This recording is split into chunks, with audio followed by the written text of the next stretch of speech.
আসসালামু আলাইকুম। So already আপনারা দেখতে পাচ্ছেন আমরা বাই পজিশনে আছি। আমরা মার্কেট 46-24 থেকে বাই করেছি, এসএল দিয়েছি অনলি 60 পিপস। আমরা 60 পিপস এসএল রেখেছি, সেটা বিশ্বাস না হলে আপনারা দেখতে পারেন। এখানে আমরা অলরেডি এখানে সিগন্যাল দিয়েছি, এখানে এসএল দিয়েছি 60 পিপস, 46-24-এ বাই দিয়েছি। আমরা 150 পিপস টার্গেট করেছি, যেহেতু আমাদের এসএল 60 পিপস, সেই হিসেবে আমরা 1:2 টার্গেট করছি। বাট মার্কেটটা মূলত অনেক দূর যাবে।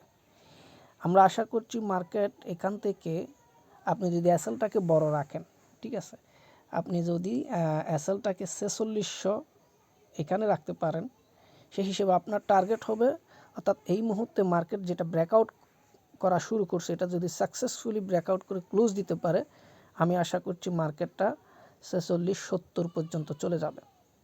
এখান থেকে যে মুভটা দিবে আজকের দিনের মধ্যে, সেটা 4670-এ টাচ করার সম্ভাবনা আছে। তবে সেক্ষেত্রে আপনারা যদি এই মুভটাকে ক্যাপচার করতে চান, অবশ্যই এসএলটাকে বড় দেওয়া প্রয়োজন। এসএলটাকে অবশ্যই 4600 রাখতে হবে।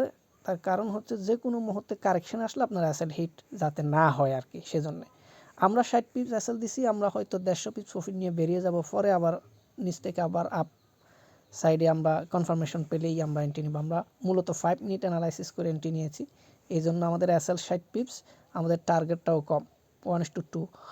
কিন্তু আপনি যদি 500 পিপস পর্যন্ত ক্যাপচার করতে চান, সেক্ষেত্রে আপনাকে অবশ্যই এসএল বড় রাখতে হবে, যেহেতু লোয়ার টাইম ফ্রেমে যখন কারেকশন আসবে আপনার এসএল যাতে হিট না হয়, এই আর কি। সো সকলে ভালো থাকবেন। এই মুহূর্তে এটাই ছিল অ্যানালাইসিস। আশা করছি মার্কেট আজকের দিনে কিংবা সন্ধ্যার সময় হোক, আগামীকাল হোক, এটা ব্রেকআউট করবে, সেটা একেবারে 90%। অ্যান্ড দেন এটা ব্রেকআউট করলে আশা করা যাচ্ছে মার্কেট 4670 টাচ করবে। সকলে ভালো থাকবেন। আসসালামু আলাইকুম।